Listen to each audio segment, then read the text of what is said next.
G'day, guys. Welcome back to Steeler Nation Australia. The Pittsburgh Steelers are 2-5. Can you believe that? Our Pittsburgh Steelers are 2-5. Now, I guess when I say, can you believe that? A lot of fans say, yes, I can believe that. Mike Tomlin's a head coach. They haven't addressed the O line. Our receivers can't run good routes.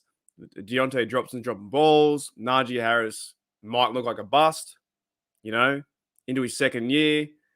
The old, not to be named, Mr. Great White North. I really don't want to say the guy's name anymore, but you know who the guy is. The offensive coordinator is awful and terrible. And the old Great White North coach is still there. And maybe that's why we are 2-5.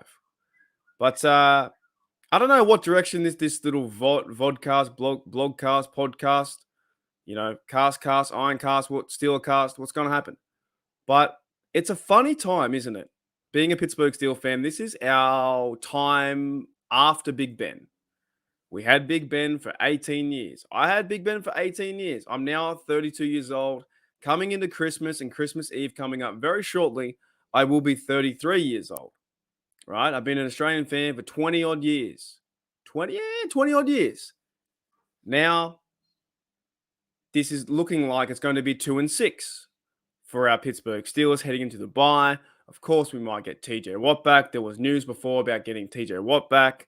Kazi, I think, is coming back as well. Demonte Kazi. Now, not one player is going to solve everything, but we're getting some guys back. And at the same time, Ogunjobi goes on injury. Levi Wallace is out. It's just the nature of the beast that is the NFL, how things work in the NFL with injuries and suspensions and all that kind of stuff. But it does feel kind of crazy this year that without Big Ben, things have just fallen apart, right? The offensive line isn't playing very well. They can pass protect in some scenarios, but they do let up rushes.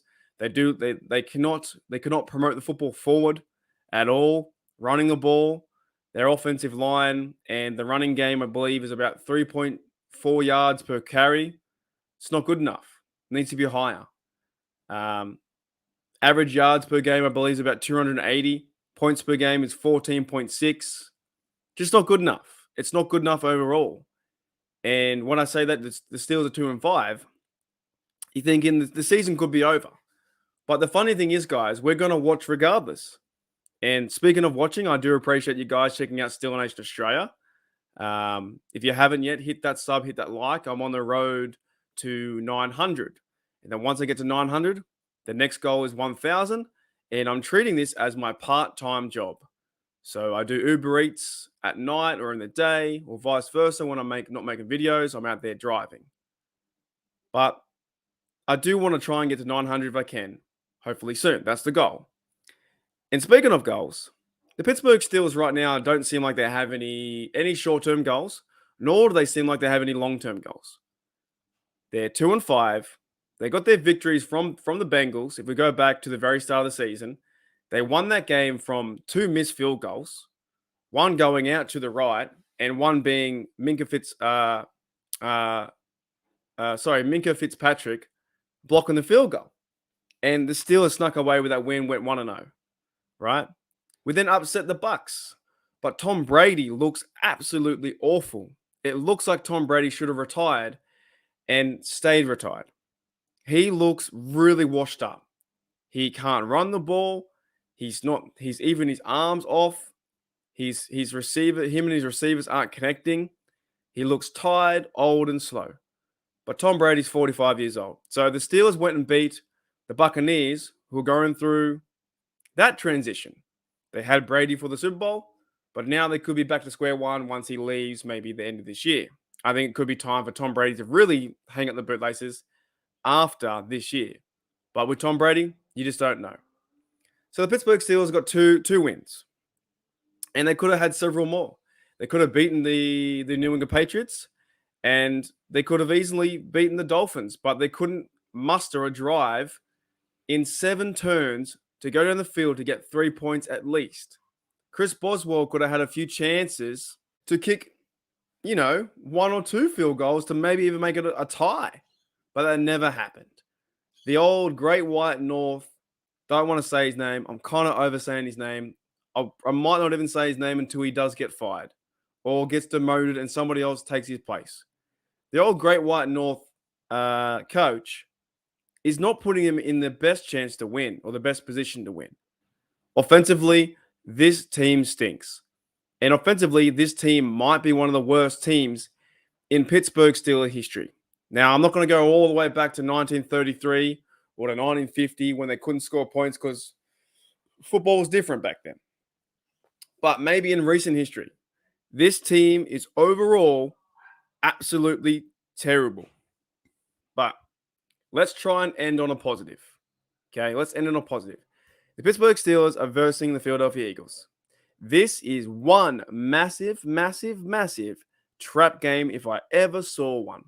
If I've ever seen a trap game, this has to be it. The Pittsburgh Steelers have not won, I believe, since 1965. I believe it was in Philadelphia. They haven't won 9 times in a row. They've lost. Mike Tomlin era in Philadelphia has only scored 9 points. This is one massive trap game. Not only do the Philadelphia Eagles they're trying to improve to 7-0, they're trying to keep the streak that is a winless streak for the Steelers. This is a huge game. But at the same time, when you start to think about it, I'm kind of getting over, the team's going to do their best. They should play better. Because at the point being 2-5, your record should tell you what you're meant to be doing. And the record says you have to play better.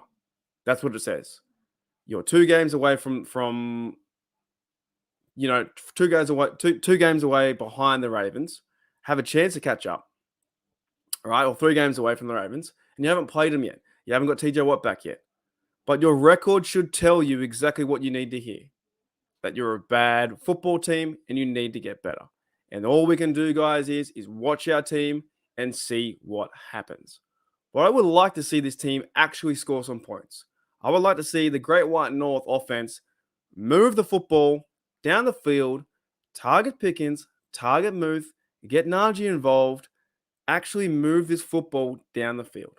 Because I'm really sick of seeing the reverses, the screens, the dump off pass to Gentry, the halfback run for 2 yards, and developing routes that only go 5 or 6 yards. I'm really sick of it.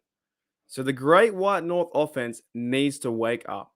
And I'm telling you, I'm really sick of I'm really over it.